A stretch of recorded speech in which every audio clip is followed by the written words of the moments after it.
চোর দেখা এই যে চোর বয়স কালকানের পিছা ধরে গেল। আজকে মসজিদে গেছি, গিয়া মিষ্টি লয়ে বইছি, দিয়ে মিষ্টি কইতেছে আমার খাও খাও। তারপর মাদ্রাসা একটা মিষ্টি খাইলাম, দিয়ে ভাল লাগছে। তারপর মিষ্টি আবারও কইতেছে খাও খাও। তারপরে আরেকটা মিষ্টি খাইছি, দিয়ে আরো ভাল লাগছে। এলা চিন্তা করলাম সন্ধ্যাবেলা না একটা দাওয়াতে যামু। এলা এই আনতে মিষ্টিটা লইলাম, এলা লই আস্তে আস্তে বার হইতাছি, বুঝছেন? বার হইতাছি, এলা একটা দিক কালাইছে। বৃষ্টি গিলির বাদ সারা নতুন জুতা চুরি করছে কে লিগা? সন্ধ্যাবেলা তো দাওয়াতে যাম, বুঝছেন? এখন তো চিন্তা করলাম আমার জুতারই গেছে সিরা, এখন কি করি? এলা দি মসজিদে বাড়ি তুলেছি, দি এক জোড়া জুতা অনেক সুন্দর, তারপরে পিনলাম গিয়া মনে করেন দি লাগে গেছে গা মনে করেন জুতাই কইতেছে আমার লয়ে যাও। চিন্তা করলাম দাওয়াতে যামু, পোস্ট পাস না লয়ে গেলে চলে না, এলে জুতারই নিছি গা। তুই সারা মিষ্টি লেগে লিগা আবার ইন্দা জুতো লেগে লিগা তো সারা আবার মাক্কু দিলি কোন সময়?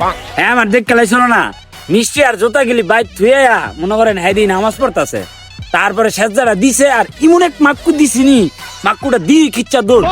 মাদবুর সাহেব আমার এমন মাক্কু দিছে নি আমি বইতারি না। সবাই তো সবকিছু শুনলা, আমি কাটা কি বিচার চাও কও? মাত্র সাহেব সবার সাবজেক্ট বাদ আগে স্যার ট্রিটমেন্টটা করা হইব, নল তো স্যার ব্যথায় বইতারে না। মাত্র